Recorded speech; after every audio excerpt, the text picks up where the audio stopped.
Assalamualaikum warahmatullahi wabarakatuh. Salam Om Swastiastu, Namo Buddhaya, salam kebajikan bagi kita semua. Perkenalkan, nama saya Mini dari Universitas Primagraha, jurusan Manajemen, Fakultas Ekonomi Bisnis semester 3. Pada video kali ini, saya akan membahas 5 materi yang telah saya pelajari pada MK Teori Ekonomi. Yang pertama ada konsep dasar ekonomi mikro, yang kedua ada elastisitas penawaran dan permintaan, yang ketiga ada masalah ekonomi, yang keempat teori biaya dan penerimaan, yang kelima teori produksi dan kegiatan perusahaan. Langsung saja kita pada pembahasan pertama, yaitu materi tentang konsep dasar ekonomi mikro. Ekonomi mikro adalah cabang ilmu ekonomi yang mempelajari perilaku individu, rumah tangga, dan perusahaan dalam pengambilan keputusan ekonomi.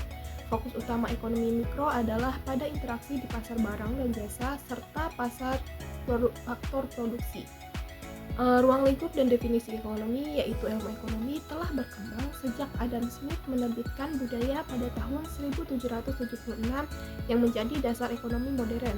Ruang lingkup ekonomi mencakup berbagai aspek yang sering berubah, sehingga definisinya bisa bersifat fleksibel dan terkadang kontroversial.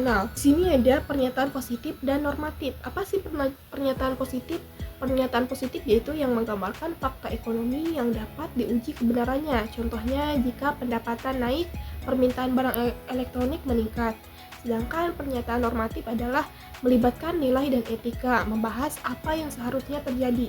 Contohnya, nilai tukar dolar yang ideal untuk mendorong pertumbuhan ekonomi. Pernyataan ini sulit diuji karena bersifat subjektif. Pada materi ini ada analisis regresi, yang kedua ada model ekonomi, yang ketiga analisis SWOT, yang keempat indeks harga, dan yang kelima ada analisis cost benefit. Cabang utama ilmu ekonomi ini terdapat dua, yaitu mikroekonomi yang mempelajari perilaku individu dan perusahaan dalam pengambilan keputusan. Yang kedua ada makroekonomi, mempelajari perekonomian secara keseluruhan termasuk indikator ekonomi, agregat dan kebijakan pemerintahan. Permasalahan pokok ekonomi yang pertama yaitu pilihan dan alokasi sumber daya yang terbatas, sementara kebutuhan manusia tidak terbatas, menciptakan dilema dalam alokasi. Kedua yaitu biaya kesempatan, penggunaan sumber daya selalu berimplikasi pada pengorbanan alternatif terbaik lainnya. Yang ketiga yaitu distribusi barang dan jasa, bagaimana mendistribusikan barang dan jasa agar memenuhi kebutuhan masyarakat secara adil. Apa sih perbedaan ekonomi mikro dan makro? Ekonomi mikro adalah mempelajari kegiatan ekonomi dari perspektif individu seperti konsumen, rumah tangga, dan perusahaan. Sedangkan ekonomi makro yaitu mempelajari perekonomian secara keseluruhan, meliputi kinerja, perilaku, dan kebijakan di tingkat nasional. Nah, jadi kesimpulan pada materi kali ini yaitu ilmu ekonomi mempelajari cara mengelola sumber daya terbatas untuk memenuhi kebutuhan manusia yang tidak terbatas, dengan fokus pada mikroekonomi dan makroekonomi. Ilmu ini membahas fakta ekonomi dan nilai-nilai subjektif. Berbagai alat analisis digunakan untuk memahami dan menyelesaikan permasalahan ekonomi, seperti alokasi sumber daya dan distribusi barang secara adil. Selanjutnya yaitu materi yang kedua, yaitu elastisitas permintaan dan penawaran. Elastisitas adalah konsep kunci dalam ekonomi yang digunakan untuk mengukur tingkat responsivitas suatu variabel ekonomi terhadap perubahan variabel lain. Konsep ini penting untuk memahami dampak perubahan harga, pendapatan, atau faktor lainnya terhadap permintaan dan penawaran barang atau jasa. Jenis elastisitas yaitu ada elastisitas permintaan, mengukur seberapa besar jumlah barang yang diminta berubah akibat perubahan harga barang tersebut. Yang kedua ada kategori elastisitas permintaan. Elastisitas permintaan ada 3 kategori. Yang pertama ada elastis. Elastis adalah perubahan harga yang menyebabkan perubahan besar dalam jumlah yang diminta. Contohnya barang-barang mewah seperti mobil sport dan perhiasan. Yang kedua ada inelastis, yaitu perubahan harga hanya menyebabkan perubahan kecil dalam jumlah yang diminta. Contohnya kebutuhan pokok seperti beras dan gula. Yang ketiga ada unit elastis, yaitu perubahan harga menyebabkan perubahan proporsional dalam jumlah yang diminta. Contohnya barang dengan alternatif sempurna. Selanjutnya yaitu ada elastisitas penawaran. Elastisitas penawaran yaitu mengukur responsivitas jumlah barang yang ditawarkan terhadap perubahan harga barang tersebut. Yang keempat ada elastisitas silang. mengukur bagaimana perubahan harga barang tertentu mempengaruhi permintaan barang lain. Apa sih faktor-faktor yang mempengaruhi elastisitas ini? Yang pertama ada elastisitas permintaan, yaitu dari ketersediaan barang substitusi, proporsi pengeluaran terhadap pendapatan, sifat kebutuhan barang, seperti bahan pokok atau barang mewah. Yang terakhir yaitu ada waktu penyesuaian. Yang kedua ada elastisitas penawaran.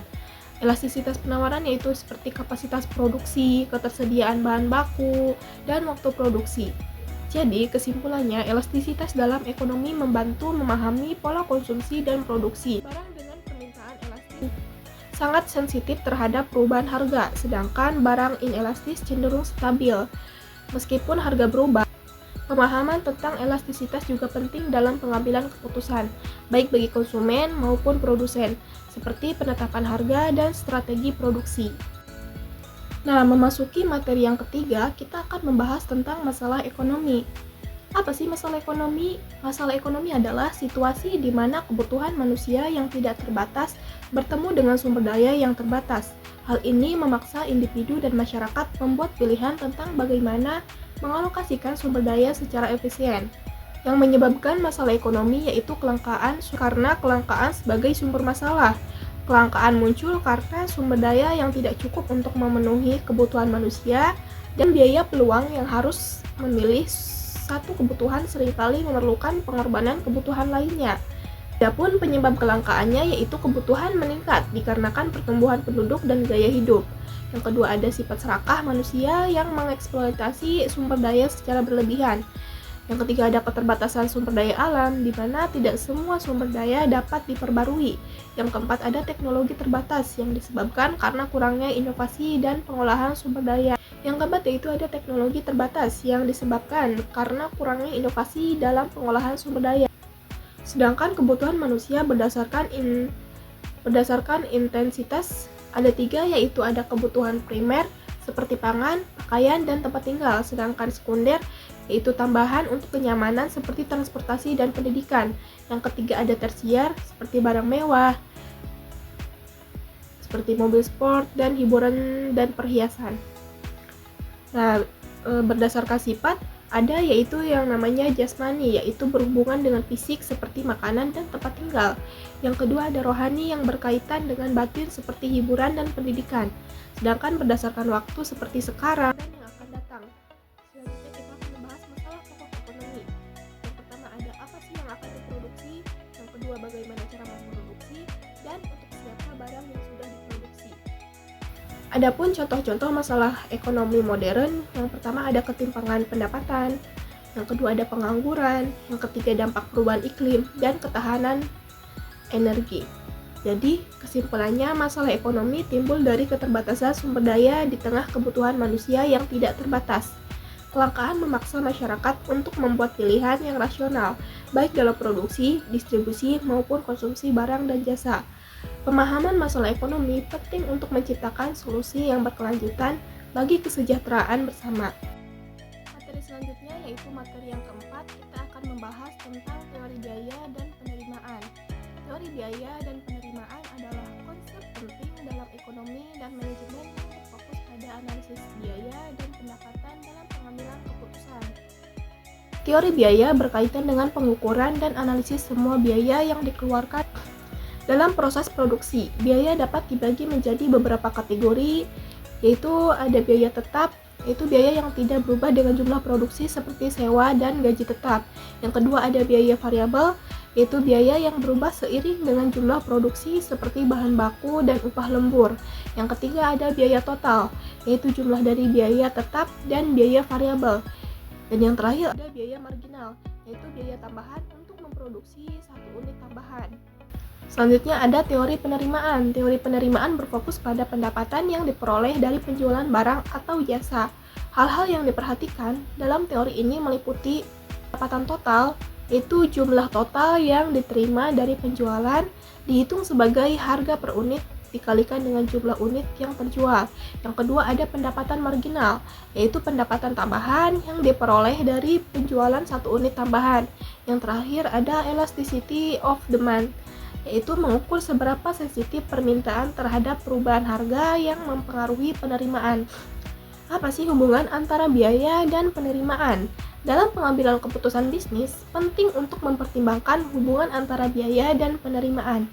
Analisis break-even point di mana total biaya sama dengan total penerimaan, membantu perusahaan menentukan jumlah minimum yang harus dijual untuk tidak mengalami kerugian. Tujuan dari teori biaya dan penerimaan yaitu optimalisasi keputusan produksi, membantu perusahaan menentukan jumlah produk yang harus diproduksi untuk memaksimalkan keuntungan atau meminimalkan kerugian. Dan ada analisis profitabilitas yaitu mengidentifikasi titik impas atau break-even point untuk mengetahui kapan pendapatan menutupi biaya dan perusahaan juga pengendalian untuk mengelola dan mengurangi biaya produksi sehingga meningkatkan efisiensi operasional.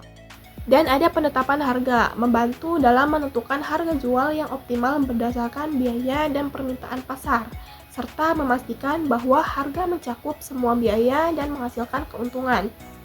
Dan juga perencanaan dan anggaran, memfasilitasi proses perencanaan keuangan dan penganggaran dengan memprediksi biaya dan penerimaan di masa depan. Adapun tujuan dari teori biaya dan penerimaan, yang pertama ada optimalisasi keputusan produksi, membantu perusahaan menentukan jumlah produk yang harus diproduksi untuk memaksimalkan keuntungan atau meminimalkan kerugian. Yang kedua ada analisis profitabilitas, yaitu mengidentifikasi titik impas atau break-even point untuk mengetahui kapan pendapatan menutupi biaya dan perusahaan mulai menghasilkan keuntungan. Yang ketiga ada pengendalian biaya, memberikan wawasan untuk mengelola dan mengurangi biaya produksi sehingga meningkatkan efisiensi operasional.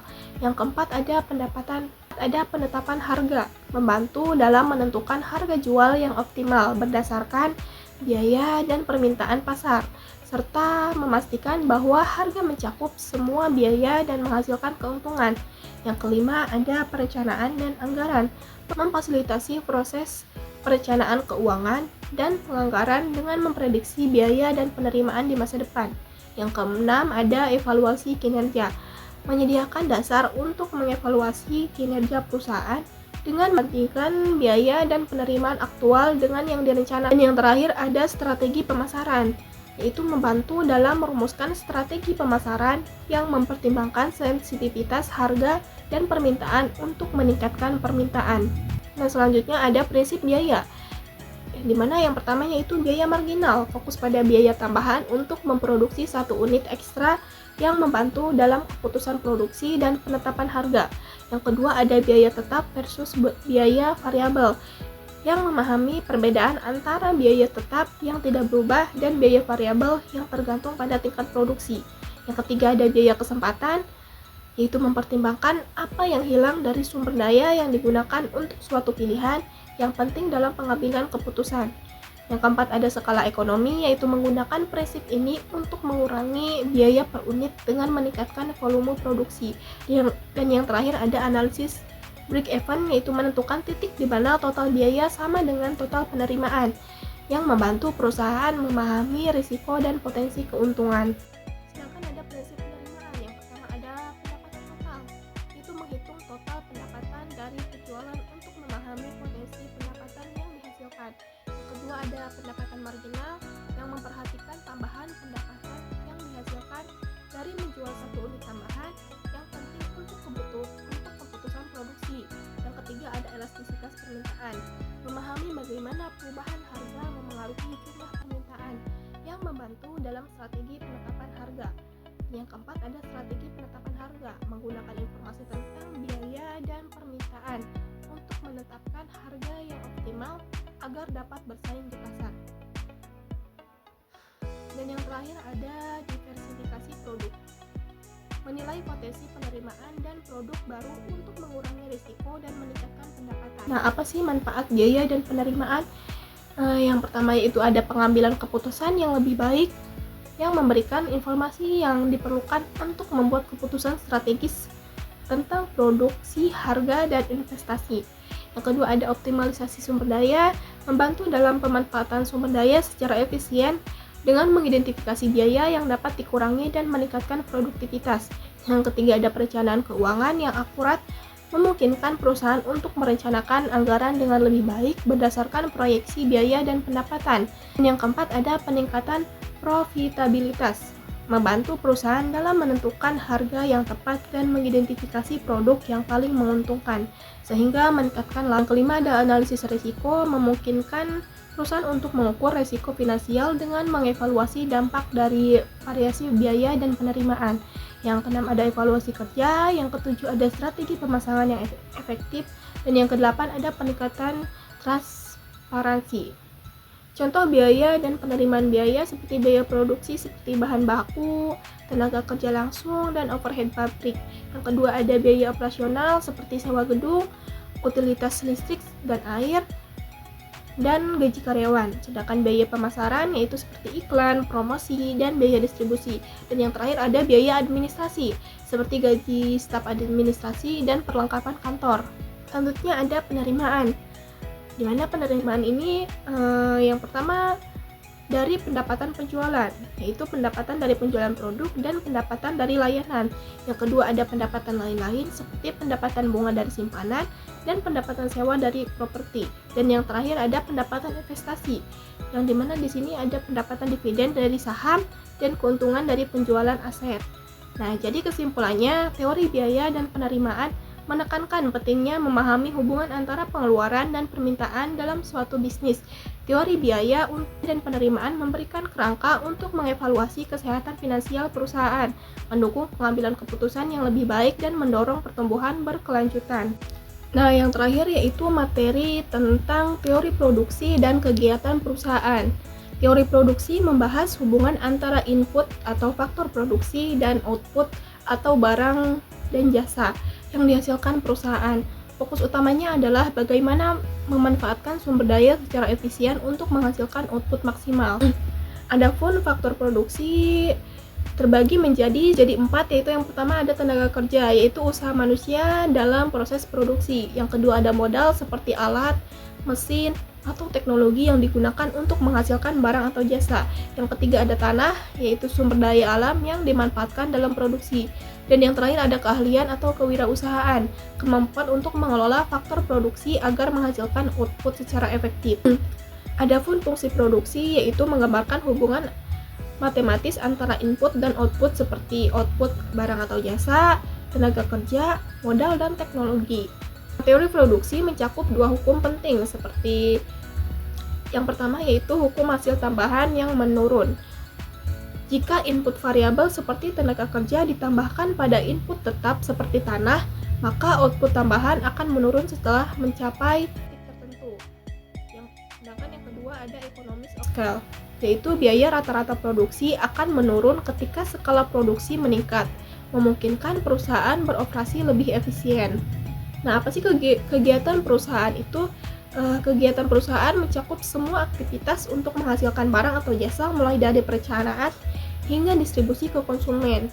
Nah, adapun jenis kegiatan perusahaan seperti yang pertama ada produksi, yaitu proses mengolah input menjadi output. Dan yang kedua ada distribusi, yaitu penyaluran barang atau jasa kepada konsumen. Dan yang ketiga ada pemasaran, yaitu strategi menjual barang atau jasa untuk memenuhi kebutuhan pasar. Apa sih tujuan perusahaan itu? Yaitu memaksimalkan keuntungan, memenuhi kebutuhan pasar, dan berkontribusi pada pertumbuhan ekonomi. Jadi kesimpulannya adalah teori produksi membantu perusahaan memahami cara mengelola faktor produksi untuk menghasilkan output secara efisien. Melalui pemahaman hukum produksi dan fungsi produksi, perusahaan dapat meningkatkan efisiensi dan skala usahanya. Sementara itu, kegiatan perusahaan mencakup produksi, distribusi, dan pemasaran. Tujuan utama memperoleh keuntungan, memenuhi kebutuhan konsumen, dan berkontribusi pada perekonomian. Pemahaman mendalam tentang teori produksi dan kegiatan perusahaan mendukung pengambilan keputusan strategis untuk berkelanjutan dan pertumbuhan bisnis. Mungkin itu saja 5 materi yang dapat saya sampaikan. Kurang lebihnya mohon maaf. Wabillahi taufiq wal hidayah. Wassalamualaikum warahmatullahi wabarakatuh.